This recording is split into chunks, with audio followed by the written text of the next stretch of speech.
have one question for you. How you feel? 25 sitting on 25 mil. I'm not 25 and I'm not sitting on 25 mil, so everything about that is incorrect. Feel stressed.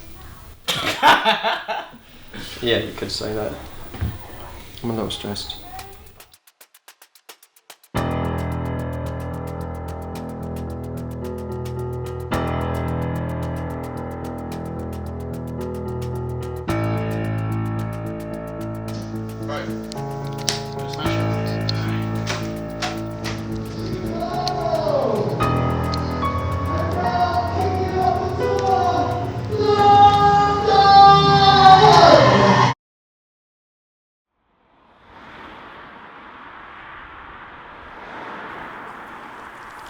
So how long do you need for this? Seriously, because I can't. I need to be in bed soon. Where are we? We're in my house, or in my parents' house. In Essex, outside of London. Tomorrow we're going to be going into London, to the O2 Centre. The O2 Arena is like the Madison Square Garden of London. It's a huge state-of-the-art venue that, like when Jay-Z and Kanye came to London to perform together, they did the O2. So I'm fucking terrified.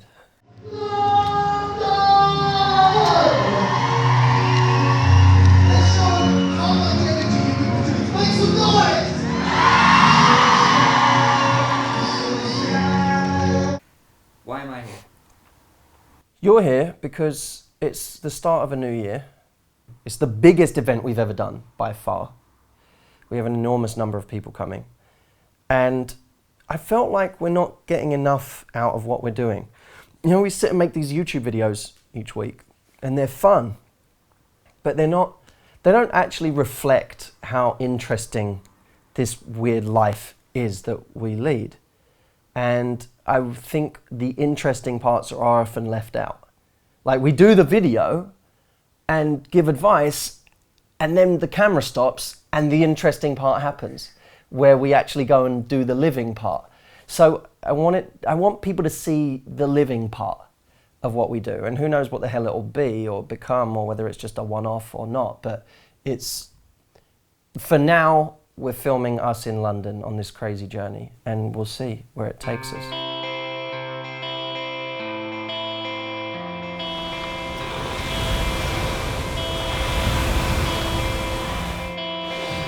Who won? That'd be me. Killed me. 15 seconds difference.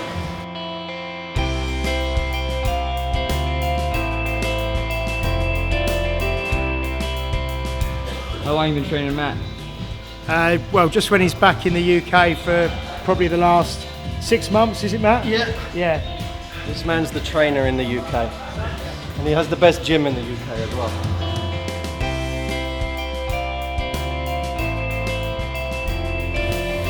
So James, you watched some of Matt's videos? Yes, I watched one last night actually. The 1 hour and 5 minute one. Yeah. To get a bit of light motivation. Learning a bit about impact. 1 hour and 5 minutes of me is better than 1 hour of me. Don't cut that. We can't show everything. You need people going like, he's such an idiot. Not, he's a fucking idiot. Do you know what I mean? You look like you want to say something. Okay, swap over. Tell me a little bit more about actually creating content with your family. What has that been like in the house? Like, is it normally like this? What's it?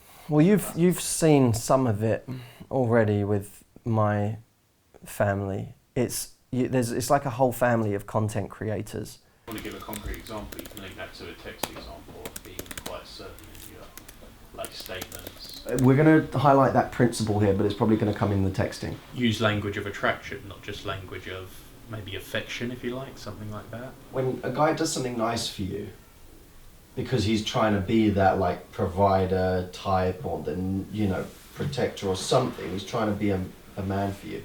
And your response is, that is so sweet. Yeah, it's like you just fucked it. Like, that was not... It's like, I'm cute little boyfriend. Yeah, like, oh my god, man. that's so cute. Like, no. Yeah. Shut up. It's like you're the little kid who drew a picture of her in a colouring book. Yeah, it's exactly. Like, oh, it's so cute. That's a good way. That's like a nice... You're like the kid who drew his teenage babysitter a drawing of her as a princess. Yeah. And she went, that's so cute. We use that example. You're like, I'm a kid. I love when someone says about my brother, you know, oh, it was someone once when I think he started writing the blog, like, oh, Matt, will you stop trying to like ram your brother down our throats? Like, you're the coach, you're the one who's doing all of this. And I always find it funny because my brother's far more qualified than I am. Like, there's a PhD from Oxford. He wrote the book. I mean, I wrote it with him, but Steve wrote the book, even though I had to fight to have his name on the cover. It shouldn't be like a written phone call. I think that's the point of cell. Texting is its own thing. She's not trying to like be aggressive, and she's not trying to make something happen or force it where it's not right. You know? Hang on, I've got to take this around, Kelly. Hello? Well, it's funny because people say that to me a lot, and my success was actually here in England, not in America. The only reason that I got the chance to go to America was because we already had a booming business here in the UK. You know, I got my book deal here with Transworld before I ever got a book deal in America, or I was on a TV show here before I was ever on TV in America. You know, people will always say that people are more cynical here, or they're not as into self-improvement, but I think that's to some extent becoming more and more outdated. I think people are much more open in England these days. They may not always show it outwardly, but actually when you watch my you know, if you came to the O2 this Saturday, and by the way, you and your team are welcome to, if you did come, what you would see is, you know, 1,500 women, many of them, or most of them British, jumping around and having a party with a bunch of people they don't know.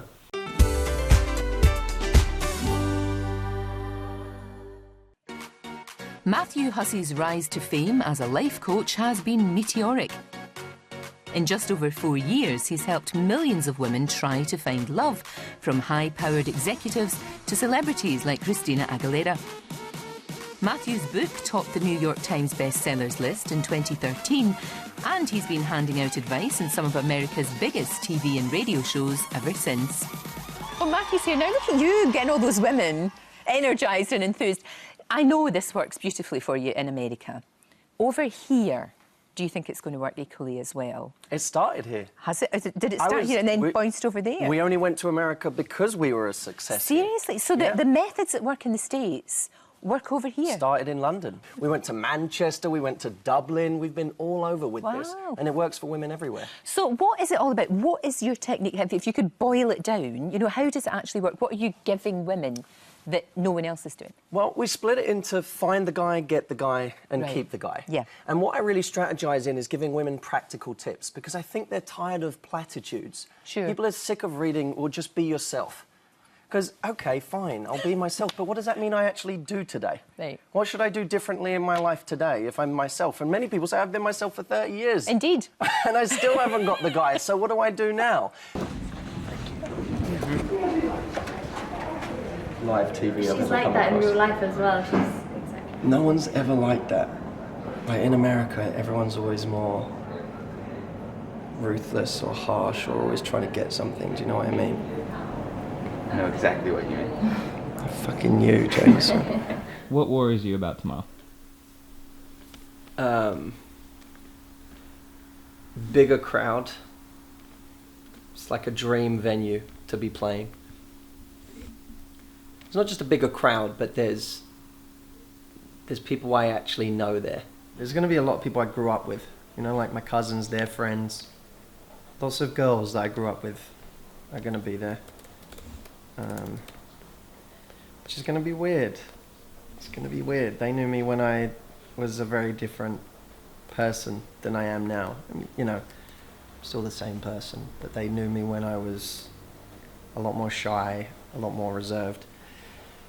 And awful with girls. they knew me when I was like that. So it's going to be strange seeing them. I think they're going to be harder to impress because they know me.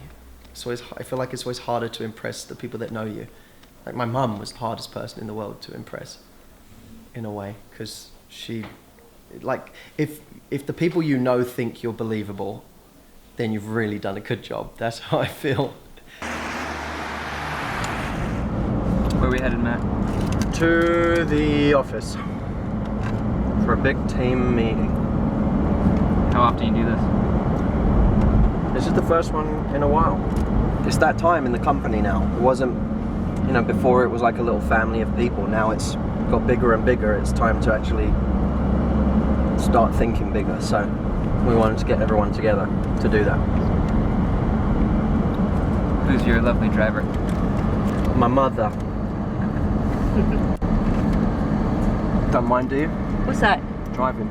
No, I love driving. I don't mind being your little taxi. I've done it enough years. And you have to. Otherwise she'll be out on the street. Like that. Here's what I love about us. What we create, none of it we say because we think it's going to be popular.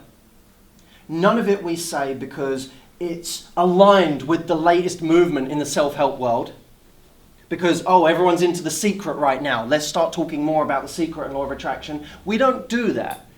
We say the same things that we were saying 6 years ago.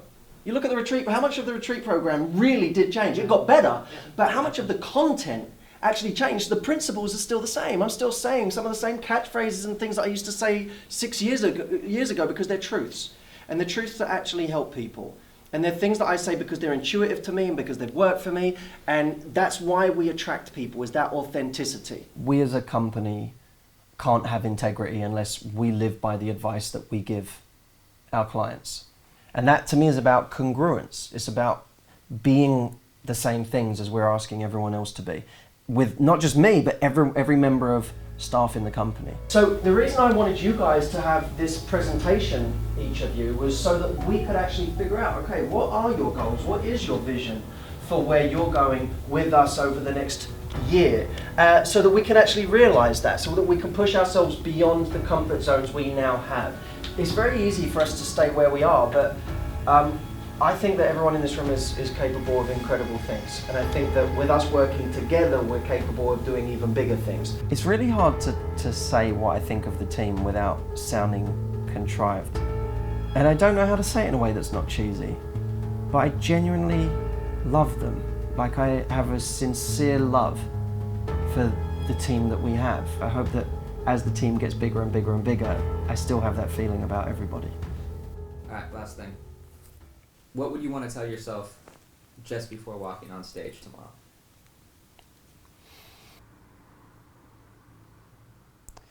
My dad always says to me, play the game, not the occasion. And what that means is, just because the occasion is bigger and feels more pressure and everyone you know is there and 1,500 people you don't know are there, and you play the occasion, you're going to have all this pressure and stress, and it's going to seem so big, and you're going to try and get it right. And instead, just play the game you know. I've been doing this for nearly a decade now, speaking on stage. I know how to do it. I just have to remember that I know how to do it.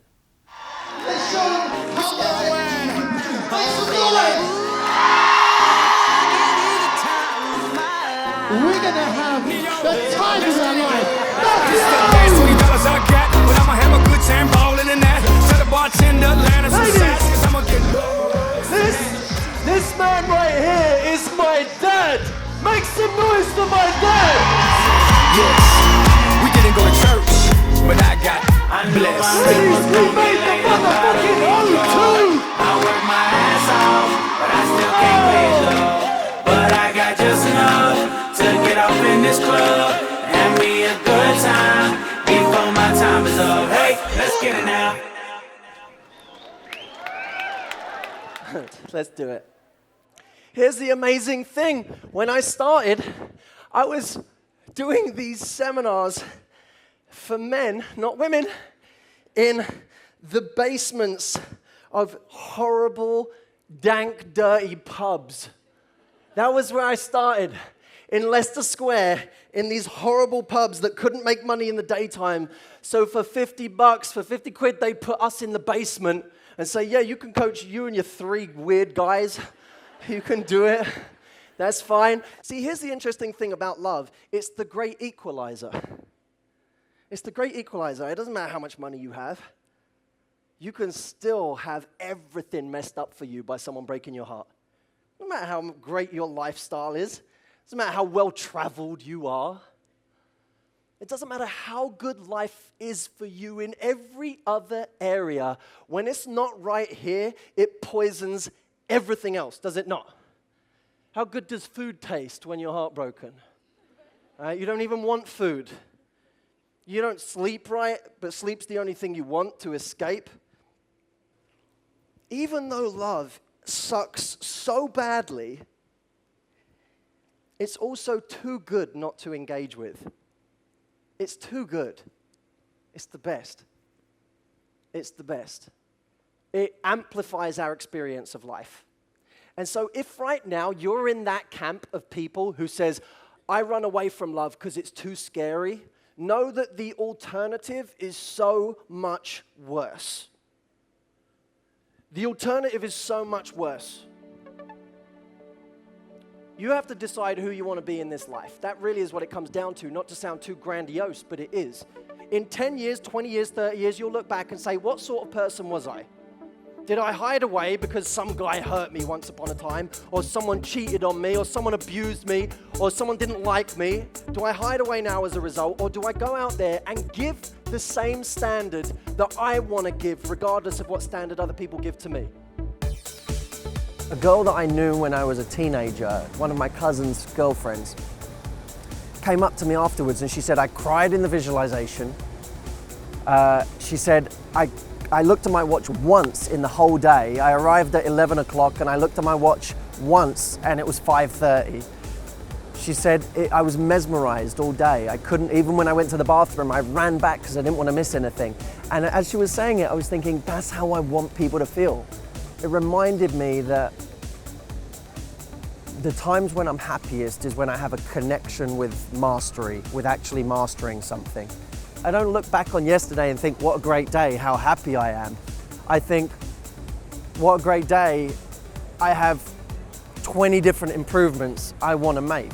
When you're being proactive and using these openers, should you wait until the absolute hottest guy you can find before you go and do this?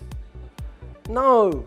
Because the best way to be calm and in control and confident with the person you're attracted to is to be that way with everybody.